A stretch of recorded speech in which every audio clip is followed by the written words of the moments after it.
Assalamualaikum warahmatullahi wabarakatuh.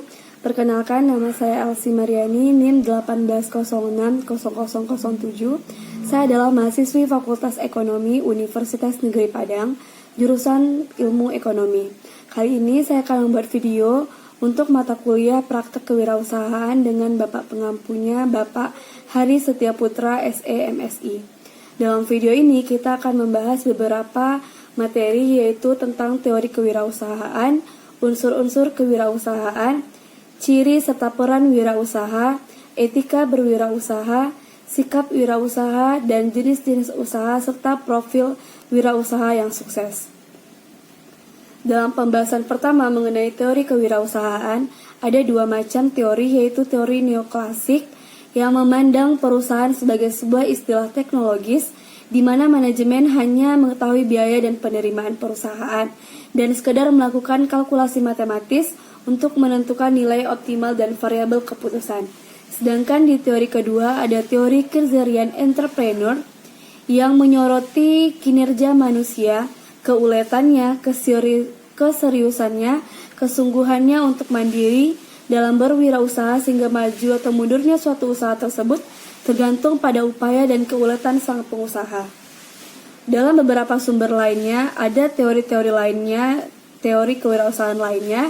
Yang pertama ada teori ekonomi yang memandang wirausaha lahir disebabkan karena adanya peluang, menganggap masa depan masih belum ada kepastian.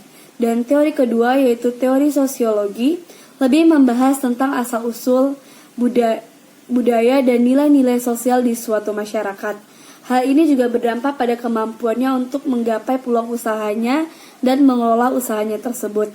Selanjutnya, teori ketiga yaitu teori psikologi yang lebih menekankan pada keinginan individu dan melatar belakangi untuk berwirausaha. Dan teori keempat adalah teori perilaku yang memandang seorang wirausaha harus memiliki kecakupan mengatur keuangan dengan teliti, memasarkan produk, membangun jaringan kepribadian yang pandai bergaul untuk memajukan usahanya. Di dalam unsur-unsur kewirausahaan terdapat 4 unsur. Yang pertama adalah pengetahuan yang mencakup kognisi, daya nalar, daya pikir, dan inteligensi. Dalam pengetahuan ini kita dapat belajar sendiri, dapat dihasilkan oleh membaca, mendengar radio, menonton televisi, diskusi, dan lain sebagainya. Yang kedua ada keterampilan atau psikomotor. Dan yang ketiga adalah sikap mental wirausaha tersebut.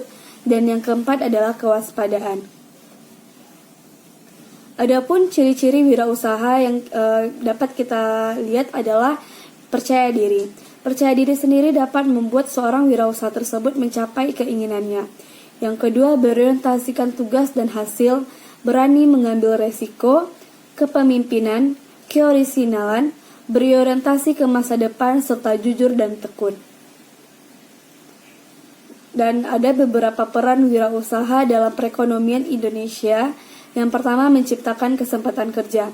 Jika wirausaha tersebut sudah dapat melakukan wirausahanya dengan baik, dengan demikian ia memerlukan tenaga kerja. Dengan demikian ia akan membuka kesempatan kerja untuk orang lain.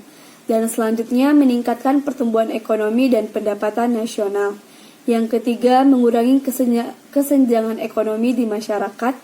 Yang keempat, menumbuhkan kemandirian masyarakat dalam bidang ekonomi dan menumbuhkan daya kreasi barang. Dan selainnya ada etika kita untuk berwirausaha. Etika yang pertama adalah jujur, dan selanjutnya bertanggung jawab, menepati janji, disiplin, taat hukum, komitmen dan menghormati, serta mengejar prestasi. Selain itu, ada beberapa sikap yang harus dimiliki oleh seorang wirausaha. Yang pertama, ia harus memiliki berperilaku kerja keras, memiliki percaya diri dan optimis, berkemauan keras untuk memajukan usahanya, disiplin, berkomitmen tinggi, serta mampu mengambil risiko dan menghadapi tantangan. Pembahasan selanjutnya ada jenis-jenis usaha. Yang pertama ada usaha perdagangan, usaha jasa, usaha manufaktur, dan usaha restoran. Selanjutnya ada profil wirausaha yang sukses. Salah satunya adalah Bapak Ciputra. Beliau merupakan salah satu wirausaha yang sukses di Indonesia yang lahir pada bulan Agustus tanggal 24 tahun 1931. Ia memulai usahanya dengan susah payah, hanya bermodalkan bermodalkan 10 juta rupiah dan sekarang menghasilkan penghasilan triliunan melalui PT Ciputa Development yang ia bangun. Nah, demikianlah pembahasan kita dalam video kali ini. Semoga bisa bermanfaat untuk teman-teman yang menonton. Saya akhiri. Assalamualaikum warahmatullahi wabarakatuh.